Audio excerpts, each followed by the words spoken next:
오늘의 하이라이트 뉴스를 전해드립니다. 11월 13일 수요일 오늘의 뉴스 이수연입니다.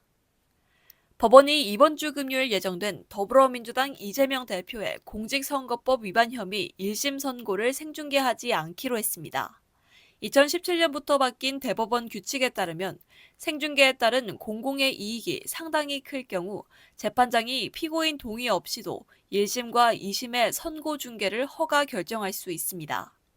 법원은 과거 박근혜 전 대통령의 국정농단 사건 1심, 이명박 전 대통령의 횡령 뇌물 사건 선고 공판은 생중계를 허용했지만 이재용 당시 삼성전자 부회장의 국정농단 사건 1심 선고 때는 생중계를 허용하지 않았습니다. 탄원서까지 내며 재판 생중계를 요구해온 국민의힘은 생중계 불발에 유감을 표했습니다. 반면 더불어민주당은 법원의 결정을 환영한다고 밝혔습니다. 트럼프 당선 이후 가상화폐 시장은 투자 자금이 몰리며 끝이 없는 상승세를 보이고 있습니다. 비트코인은 오늘 오전 기준 9만 45.35달러로 사상 처음 9만 달러를 돌파했습니다. 반면 국내 증시는 휘청이고 있습니다. 코스피와 코스닥 양시장의 동반 약세가 이어졌습니다. 양시장 모두 외국인과 기관의 매도세가 거센 상황으로 코스피는 2430선이, 코스닥은 700선이 붕괴되기도 했습니다. 국내 증시는 그동안 미국과 다른 길을 걷는 디커플링 현상이 나타난 만큼 트럼프 랠리의 영향이 제한적인 거란 분석이 나옵니다. 음주 뺑소니로 재판을 받아온 트로트 가수 김호중이 1심에서 징역 2년 6개월을 선고받았습니다.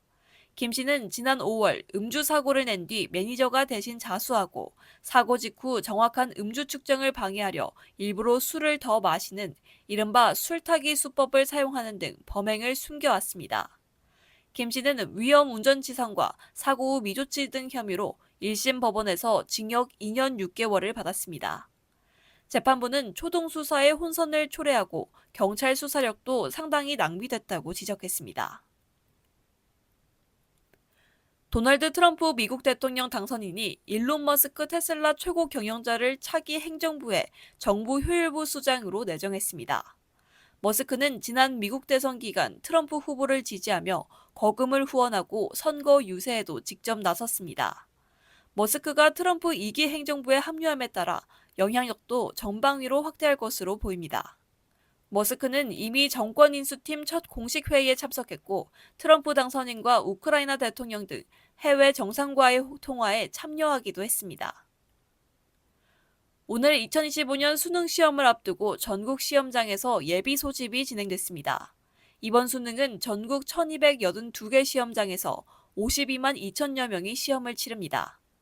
정원이 확대된 의대에 재도전하는 수험생이 늘며 졸업생 응시자가 16만여 명으로 2004년도 수능 이후 가장 많습니다.